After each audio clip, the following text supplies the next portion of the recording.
Welcome back to city news. Vemuru నియోజకవర్గ పరిధిలో అకాల వర్షం వల్ల నష్టపోయిన మండలాలను మాజీ మంత్రి వేమూరు శాసనసభ్యులు నక్క ఆనంద్ బాబు పరిశీలించారు. చుండూరు మండలంలోని మండూరు, ఆలపాడు గ్రామాలు, వేమూరు మండలంలో కోడిపర్రు, పెనమర్రు, అబ్బనగూడవల్లి గ్రామాలు, కొల్లూరు మండలంలో రావికంపాడు గ్రామంలో ఆయన పర్యటించారు. నక్క ఆనంద్ బాబు మాట్లాడుతూ పంట నష్టంను అంచనా వేసి ప్రభుత్వానికి నివేదిక ఇవ్వాలని అధికారులను ఆదేశించారు. రైతులు అధైర్యపడవద్దు, ప్రతి ఒక్క రైతుని ఆదుకుంటామని తెలిపారు. నష్టపోయిన రైతులకి చివరి పంట పొలం వరకు ఏ రైతుకి అన్యాయం జరగకుండా పంట అంచనా వేయాలని అధికారులు సూచించారు. ఏ రైతుకైనా అన్యాయం జరిగితే సహించేది లేదని అధికారులను హెచ్చరించారు. భారీ వర్షాలు, వరదలు రాష్ట్రాన్ని ముంచెత్తి 10 రోజులు అవుతా ఉంది. 10 రోజుల నుంచి కూడా ముఖ్యంగా మా ప్రాంతంలో వేమూరు నియోజకవర్గం పరిసర డెల్టా ప్రాంతంలో ముంపుకు గురైనటువంటి పొలాలు ఇంకా నీటిలోనే తేలియాడుతూ ఉన్నాయి. రైతు పూర్తిగా నష్టపోయాడు. ఈ సంవత్సరం ఖరీఫ్ సీజన్లో మాగాణి పొలాలు వరి కానీ, వరదల వల్ల హార్టికల్చర్ క్రాప్స్ కానీ పూర్తిగా 100% నష్టపోయినటువంటి పరిస్థితులు ఇలా స్పష్టంగా కనపడతా ఉన్నాయి. రైతుని ఆదుకోవాల్సిన అవసరం ఎంతైనా ఉంది. ప్రభుత్వం చంద్రబాబు నాయుడు గారి నేతృత్వంలో సంపూర్ణ సహకారాన్ని అందించడానికి కూడా సిద్ధంగా ఉంది. ఈరోజు ఈ విపత్తుకి కారణం ప్రకృతి వైపరీత్యం అనేది వాస్తవమే, కానీ ఇంత ఘోర విపత్తు సంభవించడానికి కారణం మాత్రం గత 5 ఏళ్ళు జగన్మోహన్ రెడ్డి పరిపాలించినటువంటి తీరు. కాలువలు, డ్రైన్లు, వాటి మీద కనీస అవగాహన లేనటువంటి ప్రభుత్వం, దోపిడీయే ప్రధాన లక్ష్యంగా పెట్టుకొని పనిచేసినటువంటి ప్రభుత్వం. ఈ డ్రైన్లు మరమ్మతులు కానీ, కాలువల మరమ్మతు కానీ ఎక్కడ కూడా కొంచెం కూడా దాన్ని ముట్టుకోకుండా వదిలేసిన పాప ఫలితమే ఈరోజు ఈ విధంగా ముప్పుకు గురవడం. ఖచ్చితంగా డ్రైనేజ్ వ్యవస్థ పూర్తిగా దెబ్బతినిపోయింది. ఈ ప్రాంతంలో ఉన్నటువంటి బిఎం డ్రైన్ కానీ, ఆర్ఎం డ్రైన్ కానీ, తెనాలి మెయిన్ డ్రైన్ కానీ, గంగోలు డ్రైన్ కానీ, అన్ని డ్రైనేజ్ వ్యవస్థ ఎక్కడైతే ఉందో, డ్రైన్లు ఎక్కడెక్కడ ఏ ప్రాంతంలో పారుతూ ఉన్నాయో ఆ ప్రాంతంలో ఉన్నటువంటి పొలాలన్నీ కూడా పూర్తిగా ముంపుకు గురైపోయి ఈరోజు కూడా ఆ ముంపులోనే కింద నీళ్ళల్లో, మురుగు నీళ్ళల్లో తేలియాడుతున్నటువంటి పరిస్థితి. ఇవాళ రైతుని ఆదుకోవడానికి అన్ని రకాలుగా స్వాంతం చేకూర్చే చర్యలు ఈ ప్రభుత్వం తీసుకోబోతా ఉంది. వినాయక చవితి వేడుకలలో భాగంగా పట్టణ పులే కాలనీలో అన్నదాన కార్యక్రమం నిర్వహించారు. ఏకదంతాయ ఉత్సవ కమిటీ ఆధ్వర్యంలో నిర్వహిస్తున్న వినాయక చవితి వేడుకల్లో భాగంగా నిర్వహించిన అన్నదాన కార్యక్రమానికి మామిడిబత్తుల సుబ్రహ్మణ్యం, జనసేన నాయకులు హరిదాస్, గౌరీశంకర్, మట్టుపల్లి గోపాలకృష్ణ, బండారు రవికాంతులు ముఖ్య అతిథులుగా పాల్గొని అన్నదాన కార్యక్రమాన్ని ప్రారంభించారు. తొలుత స్వామివారికి ప్రత్యేక పూజలు నిర్వహించారు. కార్యక్రమాన్ని కమిటీ సభ్యులు టి ఈశ్వర్, నాగేశ్వరరావు, వెంకటదేవ్, పఠాన్, సాంబశివరావు పర్యవేక్షించారు. కార్యక్రమంలో భక్తులు పెద్ద సంఖ్యలో పాల్గొన్నారు. వినాయక చవితి 3వ రోజు సందర్భంగా పూలే కాలనీలోని మొదటి సంవత్సరం ఏకదంత యూత్ తరపున 350 మంది వరకు భోజనాలు ఏర్పాటు చేయడం జరిగింది. దానికి గెస్టులుగా గౌరీ గారిని అందరినీ పిలిచాము. ఈ కార్యక్రమం విజయవంతం చేసినందుకు అందరికీ కృతజ్ఞతలు. స్థానిక రామలింగేశ్వరపేట శివారు ప్రాంతమైనటువంటి పూలే కాలనీలో మరి మొదటి గణపతి నవరాత్రి సందర్భంగా మరి 3వ రోజు ఇవాళ అన్నసంతర్పణ కార్యక్రమం పెట్టారు. ఏకదంత మరి యూత్ తరపు నుంచి ఈశ్వరు మరి మిత్ర బృందం అందరూ కూడా కలిసి ఈ రోజున స్థానిక మరి కాలనీలో ఉన్న ప్రజలందరికీ కూడా కుల మతాలకు అతీతంగా మరి వినాయక చవితి ఉత్సవాలు ఇక్కడ నిర్వహిస్తూ ఉన్నారు. అందరూ కూడా భక్తి శ్రద్ధలతో మరి గత 3 రోజుల నుంచి కూడా ఈ కార్యక్రమాలు చేస్తూ ఉన్నారు. ఇందుకు గాను సహకరించినటువంటి ప్రతి ఒక్క దాతకి, ఈ పూలే కాలనీకి సంబంధించిన ప్రతి ఒక్కరికి కూడా ధన్యవాదాలు తెలుపుకుంటాము. ఇటీవల కురిసిన వర్షాలకు జలమయమైన కటవరం బీసీ కాలనీ నందు నీటిని తొలగించేందుకు అధికారులు చర్యలు చేపట్టారు. గత 10 రోజులుగా కురుస్తున్న వర్షాలకు కాలనీ మొత్తం నీటితో నిండిపోవడంతో ప్రజలు ఇబ్బంది పడుతున్న విషయాన్ని తెలుసుకున్న మంత్రి నాదెండ్ల మనోహర్ తగిన ఆదేశాలు అధికారులకు జారీ చేసిన నేపథ్యంలో నీటిని తొలగించేందుకు చర్యలు చేపట్టారు. ఓఎస్డీ యేసురత్నం పర్యవేక్షణలో గ్రామ పంచాయతీరాజ్ అధికారులు పనులను ప్రారంభించారు. కాలనీలో డ్రైనేజ్ వ్యవస్థ సరిగా లేని కారణంగా నీరు బయటకు వెళ్లే అవకాశం లేకపోవడంతో ఆ ప్రాంతమంతా జలమయం అయిందని మంత్రి నాదెండ్ల మనోహర్ ఆదేశాలతో జేసీబీల ద్వారా డ్రైన్లను శుభ్రపరిచి నీటిని బయటికి పంపించే ఏర్పాట్లు చేస్తున్నామని, అదేవిధంగా ఫైర్ ఇంజన్ల ద్వారా, మోటార్ల ద్వారా నీటిని తోడించే ఏర్పాట్లు చేస్తున్నట్లు గ్రామ సర్పంచ్ బండిగండ్ల ప్రసాద్ తెలిపారు. సోమవారం సాయంత్రానికి అవకాశం ఉన్నంత మేర నీటిని బయటికి పంపే ఏర్పాట్లు చేస్తున్నట్లు ఆయన వెల్లడించారు.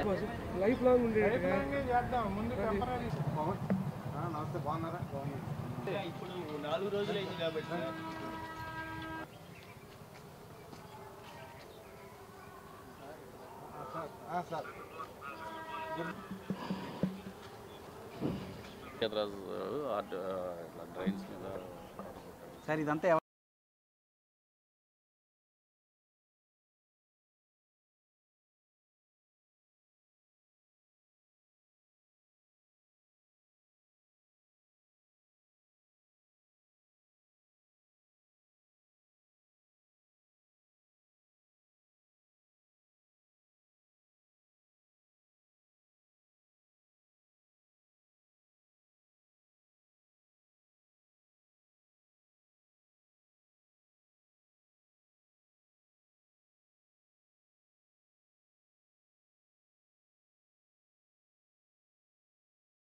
తెనాలి రూరల్ కటివరం గ్రామ పంచాయతీ పరిధిలో గత 18 రోజుల నుంచి కురుస్తున్న వర్షాలతో లోతట్టు ప్రాంతాలైనటువంటి బీసీ కాలనీలో నీళ్లు పోయేటువంటి వెసులుబాటు లేక డ్రైన్లన్నీ పూర్తి చేయడం వల్ల నీళ్లు స్టాగ్నేట్ అయ్యి ఈ ఖాళీ స్థలాల్లో నిలబడిపోయినాయి.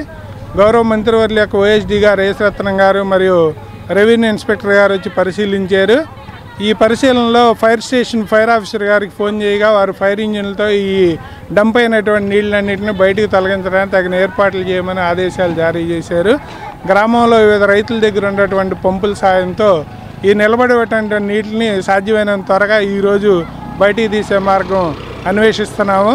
అలాగే ఇప్పుడు జేసీబీ ద్వారా ఒక ప్రధాన మురికాలు ఉన్నటువంటి దాన్ని పూడికి తీసే పనులతో ప్రారంభించాము. కటివరం గ్రామం పంచాయతీలో ఎడతెరపు లేకుండా వర్షాలు పడుతున్న కారణంగా గ్రామ పంచాయతీ పరిధిలో ఉన్న నూతనంగా నిర్మించబడిన ఇళ్ళ ప్రాంతంలో వరద నీరు చేరి డ్రైనేజ్ వాటర్ అన్నీ కలుషితం అయిపోయి ఇక్కడ అంతా రోడ్లు కూడా మునిగిపోయినాయి.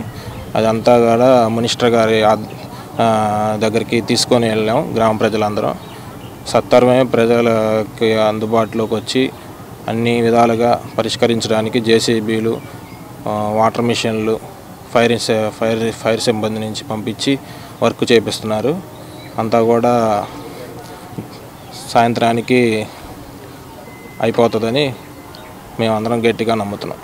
బయోటెక్నాలజీలో గోల్డ్ మెడల్ సాధించిన విజ్ఞాన్ యూనివర్సిటీ విద్యార్థిని సింధుకు రాంబాబు స్మారక ట్రస్ట్ సభ్యులు అభినందన సత్కార కార్యక్రమం నిర్వహించారు. విజ్ఞాన్ యూనివర్సిటీలో బీటెక్ బయోటెక్నాలజీలో 92% మార్కులు సాధించి గోల్డ్ మెడల్ పొందడంతో పాటు చైర్మన్ గోల్డ్ మెడల్ ను best of out going student award, రాష్ట్ర ప్రభుత్వం నుండి best student of the year award, Telangana, Andhra Pradesh రాష్ట్రాల స్థాయిలో పీజీ సెట్లో 9-8 ర్యాంకులు సాధించి రీసెర్చ్ కాన్ఫరెన్స్లో బెస్ట్ పోస్టర్ అవార్డులు అందుకున్న పట్టణంలోని చిన్న ఊరుకు చెందిన విద్యార్థిని దివి సర్వజ్ఞ సింధును సోమవారం పట్టణంలోని రామలింగేశ్వరపేటకు చెందిన పండిత దివి రాంబాబు స్మారక ట్రస్ట్ సభ్యులు అభినందిస్తూ ఘనంగా సత్కరించారు. వైకానస సేవా సంఘం అధ్యక్షులు ఎం శ్రీనివాసమూర్తి అధ్యక్షతన జరిగిన ఈ కార్యక్రమంలో ఆర్ఎస్ఎస్ విభాగ్ జిల్లా ప్రతినిధి, బాపట్ల జిల్లా ఉపాధ్యాయ సంఘం అధ్యక్షులు శ్రీనివాస్ కుమార్ మాట్లాడుతూ సింధు ప్రతిభను కొనియాడారు. లక్ష్య సాధనతో అనేక అవార్డులు పొందిన సింధు ఉన్నత స్థానానికి ఎదగాలని ఆకాంక్షను వ్యక్తపరిచారు.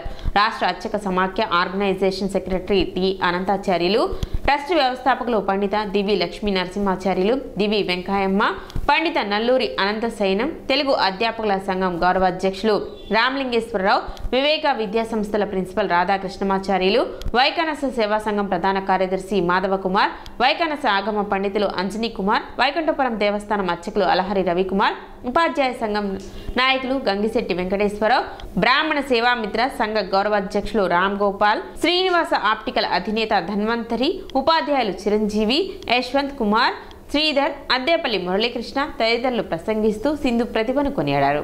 ఈ సందర్భంగా ట్రస్ట్ వ్యవస్థాపకులు లక్ష్మీ నరసింహాచార్యులు దంపతులు సింధును ఘనంగా సత్కరించారు.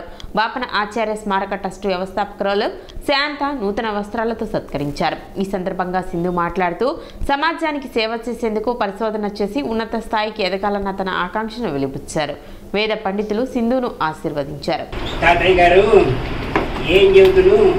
అప్లికేషన్ పెట్టాలంటే 200 దాటలేదు, ఇంటర్వ్యూకి వెళ్ళాలంటే మళ్ళీ 400 కావాలి.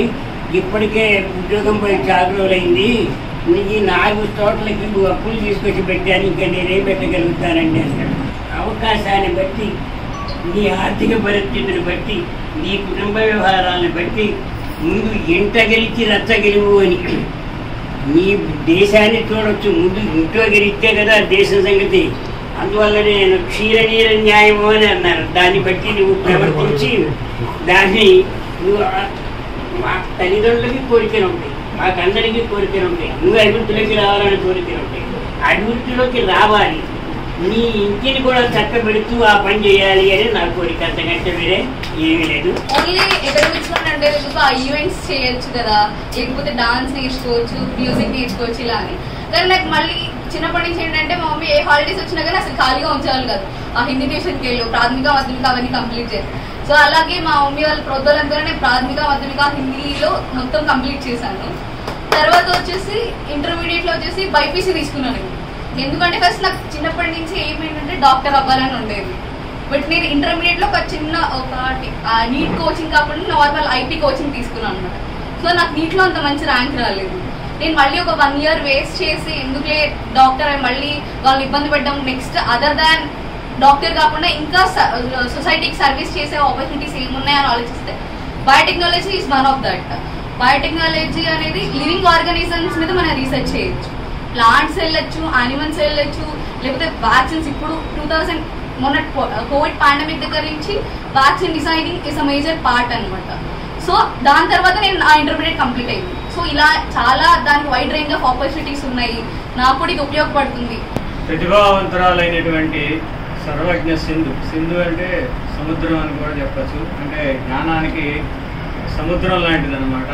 మరి ఇందాక చదువుతుంటే అసలు ఆశ్చర్యం వేసింది. ఇన్ని ప్రైజులు వచ్చినాయా, ఇన్ని అవార్డులు వచ్చినాయా, ఇన్ని బ్రహ్మాండం అసలు ఎక్కడా వెళ్ళలేదు ఈ మధ్యకాలంలో. ఆడపిల్లలు ఇంత బాగా ఎదిగి ఇంత గొప్ప సాధించారంటే చాలా సంతోషంగా ఉంది. ఎందుకంటే మనం సుఖంగా ఉండాలంటే ధర్మం ఒక్కటే, ధర్మంగా లేకపోతే సుఖం అనేది రాదండి. విద్యా దదాతి వినయం, విద్య వినయాన్ని ఇస్తుంది. వినయాత్ వ్యాతి పాత్రత, పాత్రత అంటే గొప్ప స్టేటస్ వస్తుంది.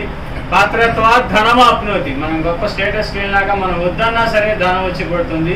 ధనాధర్మం, ధనం ఉంటేనే మనం ధర్మంగా ప్రవర్తించగలుగుతాం. ఆ ధర్మం వల్ల సుఖం వస్తుంది. పట్టణంలో వినాయకుని నిమజ్జనోత్సవాలు అత్యంత వైభవంగా కొనసాగుతున్నాయి. పట్టణం మారిస్పేట 21వ వార్డులో శ్రీలక్ష్మి గణేష చిన్నారి ఫ్రెండ్ సర్కిల్ ఆధ్వర్యంలో వినాయక 18వ ఉత్సవాలు ఘనంగా నిర్వహించారు. ఇందులో భాగంగా నిమజ్జోత్సవ కార్యక్రమం వైభవంగా నిర్వహించారు. కార్యక్రమంలో చిన్నారి అనిల్, ఆలపాటి నాగభూషణం, సతీష్, పృథ్వీ, నన్నే, పవన్, చిన్నారి ఫ్రెండ్ సర్కిల్ తదితరులు పాల్గొన్నారు. 16,000 రూపాయలు.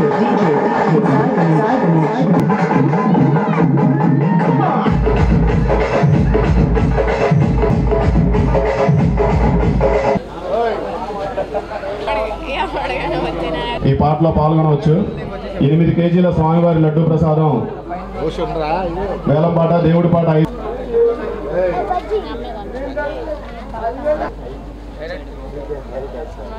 సైకం ఆలపాటి నాగభూషణం గారు, సైకం లక్ష్మణరావు గారు 12,000 రూపాయలు.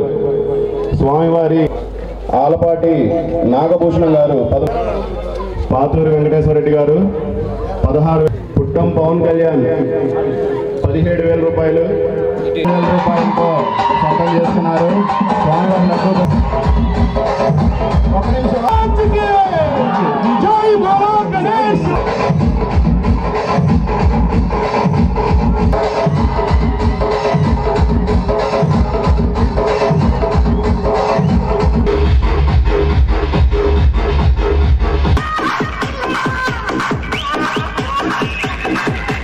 తెనాలి మారిస్పేట 21వ వార్డులో శ్రీ లక్ష్మీ గణేష్ యూత్ చిన్నారి ఫ్రెండ్ సర్కిల్ ఆధ్వర్యంలో జరుపుకుంటున్న వినాయక చవితి మహోత్సవాలు ఈ సంవత్సరం 18వ సంవత్సరం జరుపుకుంటున్నాం. ప్రతి ఏటా జరుపుకునే వినాయక చవితి మహోత్సవాల్లో ప్రతి సంవత్సరం లాగానే ఈరోజు కూడా మధ్యాహ్నం అన్నదానం కార్యక్రమం ముగించుకొని స్వామివారిని నిమజ్జన కార్యక్రమానికి తీసుకువెళ్తున్నాం. ఈ భక్తులందరూ, మా సర్కిల్ ఫ్రెండ్స్ అందరూ కూడా సహకారంతో నిర్విరామంగా ఈ కార్యక్రమం జరుపుకొని స్వామివారి ఉత్సవాలు జరుపుకోవడం ఆనందంగా భావిస్తాం. అదేవిధంగా మార్కెట్ సెంటర్ కమిటీ ఆధ్వర్యంలో వినాయక చవితి వేడుకలు కన్నుల పండుగగా నిర్వహిస్తున్నారు. వేడుకల్లో భాగంగా గురువారం గురు పూజోత్సవం, శుక్రవారం అన్నదాన కార్యక్రమం నిర్వహిస్తున్నట్లు కమిటీ సభ్యులు తెలిపారు.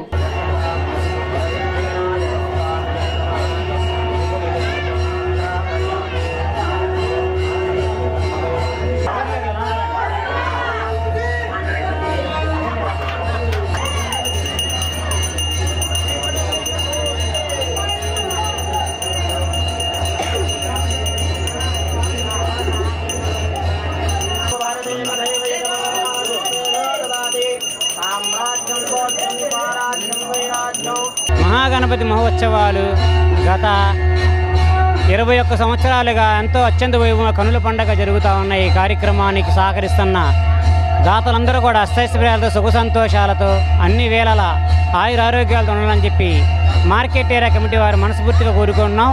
ఈ కార్యక్రమంలో భాగంగా గురువారం సాయంత్రం విద్యార్థులతో సరస్వతి పూజ ఉంది. అలాగే శుక్రవారం ఉదయం 11 గంటలకి అన్న సంతర్పణ కార్యక్రమం ఉంది. ఇటువంటి టోకెన్ సిస్టమ్ లేదు, అందరూ ఆహ్వానితులే. ఊరేగింపు శనివారం సాయంత్రం లడ్డు వేలం పాటతో ఊరేగింపు జరిగితే భారీగా అందరూ ఆహ్వానితులే.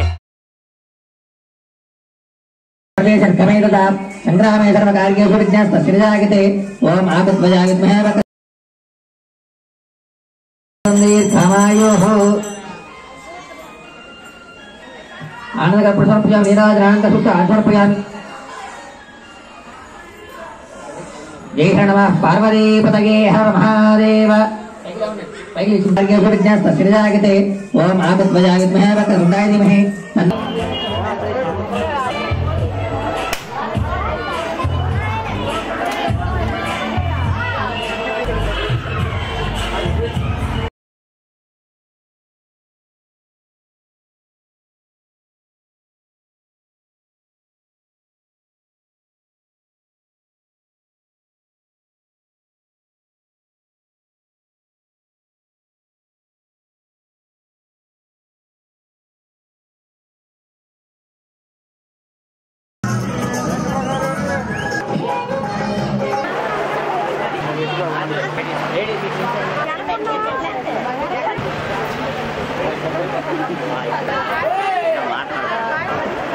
మన స్వతంత్ర పోరాటంలో 1893 నుంచి కూడా బాలగంగాధర్ తిలక్, బిపిన్ చంద్రపాల్, లాలా లజపతి రాయ్ అనేటువంటి ముగ్గురు కూడాను వినాయక చవితిని అప్పటి నుంచి కూడా ప్రజలలో స్వతంత్రకాంక్షను రేపొందించాలనే ఆకాంక్షతో బాహాటంగా కూడా చేయటం ప్రారంభించారండి. అప్పటి వరకు కూడా ప్రతి ఒక్కళ్ళు కూడా ఇళ్లలోనే వినాయక చవితి సంబరాలు చేసుకునేవారు. 1893 నుంచి లాల్ బాల్ పాల్ అనేటటువంటి ముగ్గురు అతివాద నాయకులు కలిసి ఆనాటి స్వతంత్రోద్యమంలో ప్రజలను, యువతను, దిగువ మధ్యతరగతి వర్గం వారిని, స్త్రీలను ఉత్తేజింపచేసేటటువంటి విధంగా ఆనాటి నుంచి వినాయక చవితి సంబరాలను చేయటం వలన ఆనవాయితీ ఈనాటికి కూడా మనకి వస్తూనే ఉంది. సిటీ న్యూస్ ముంచి ముందు ముఖ్యాంశాలు మరోసారి.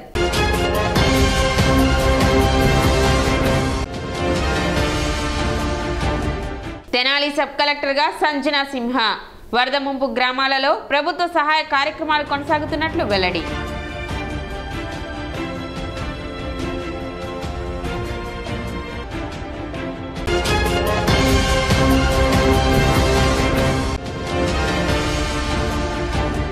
పట్టణంలో జరుగుతున్న వినాయక చవితి వేడుకల్లో పాల్గొన్న మాజీ మంత్రి ఆలపాటి రాజేంద్ర ప్రసాద్.